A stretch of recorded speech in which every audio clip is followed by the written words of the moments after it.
लेकिन बस पूरा बजट सिर्फ एसटीटी हो गया है। अब आपको कुछ और समझ यहाँ नहीं, पे वो कुछ नहीं दिख रहा। देखिए ये 7 कॉरिडोर्स भी मिले हैं सर रेलवेज में। एक एक वो बड़ा जो अनाउंसमेंट हुआ, 7 नए हाई स्पीड रेल के नेटवर्क्स जो मिले हैं वो भी मिल गया, लेकिन एसटीटी के आगे वो नहीं दिख रहा।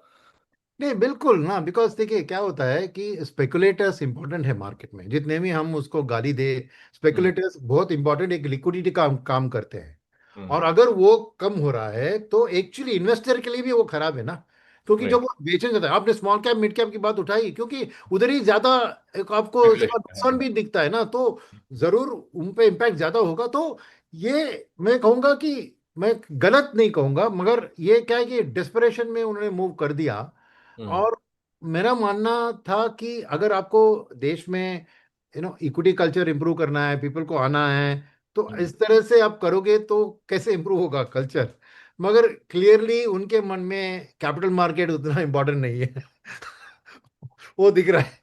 तो वो कैपिटल मार्केट को खुश करने की कोशिश नहीं कर रहे हैं, हम्म। और वो साफ कई जाहिर है। लोग सर डिबेट भी कर रहे हैं कि इसके पीछे एक तो जो स्पेकुलेशन वाला जो आपने कहा कि जो स्पेकुलेटिव ट्रेडिंग हो रही है या जो लोग आ रहे हैं उसको कम करें, क्योंकि अब डेटा जो दिखा रहा है सर उसमें तो 93% जो लोग हैं वो लॉसेस ही कर रहे हैं, और एवरेज लॉस 1 लाख रुपए तक का है। राइट। तो या तो उस तरीके से हम देख लें कि हाँ थोड़ा सा स्पेकुलेशन जो है वो कम हो जाएगा। राइट, क्योंकि रेवेन्यू तो उनके वैसे भी नहीं बढ़ रहे। तो एक ये डिबेट भी चल रही है सर। नहीं, वो क्या है कि ना, देखिए आपने एक्चुअली लॉस को अभी बढ़ा दिया ना उस स्पेकुलेटर का। सॉरी। आपने लॉस को बढ़ा दिया ना, हाँ, लॉस को तो बढ़ा दिया। Because it's not like LTCG, profit बना तो टैक्स नहीं, हाँ एसटीटी तो ट्रांजैक्शन पे टैक्स है। तो बिल्कुल। तो आपने लॉस बढ़ा दिया उसका। तो हाँ। See, over a medium term period immediately negative reaction stocks में होगा, क्योंकि स्पेशली ब्रोकर्स की स्टॉक्स में होगा, क्योंकि वॉल्यूम्स गिरेंगे तो नेचुरली ब्रोकिंग का वॉल्यूम्स गिरेगा।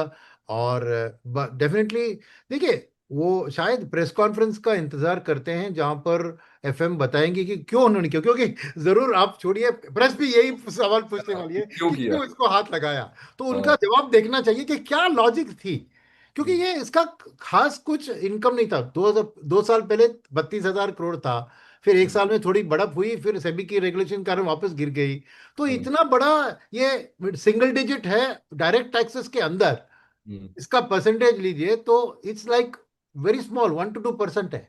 तो राइट सर। उसको लगा के क्या इतनी क्या गवर्नमेंट फायदा। की इनकम में बड़ा प्रोजेक्ट प्रोजेक्ट कर रहे हैं, क्या कर रहे हैं, तो वो देखना चाहिए। तो आपके लिए ऑब्वियसली हम सबको एक साथ रहना है, कहना है कि ये कैपिटल मार्केट के लिए नेगेटिव खबर है। उसमें तो डाउट ही नहीं है, इसको जस्टिफाई ही नहीं कर सकते। नहीं नहीं, जस्टिफाई कोई जस्टिफिकेशन तो है नहीं सर, क्योंकि ऑलरेडी जब आप देख रहे हो 1 1.5 साल से मार्केट कैसी चल रही है ना। उस बीच में अगर थोड़ा एक सपोर्ट था तो डोमेस्टिक जो इन्वेस्टर्स से उनका था। ठीक है, एफआईज लगातार निकाल ही रहे हैं, उसके बावजूद भी डीआईज के सपोर्ट के बाद भी हम कैसा हमने परफॉर्म किया वो हम देख ही रहे हैं। इसके बाद अगर पार्टिसिपेशन यहाँ से थोड़ी भी कम होती है, अगर हम एसआईपीज को भी देख लें या ओवरऑल जो भी पार्टिसिपेशन है मार्केट की सर, अगर वो कम होती है तो कहीं ना कहीं हर किसी के लिए वो प्रॉब्लम है।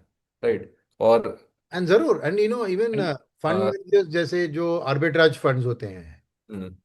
उनको तो उधर एफ एंड में करना पड़ता है ना, तो उनके लिए राइट। भी कॉस्ट बढ़ गई है अभी।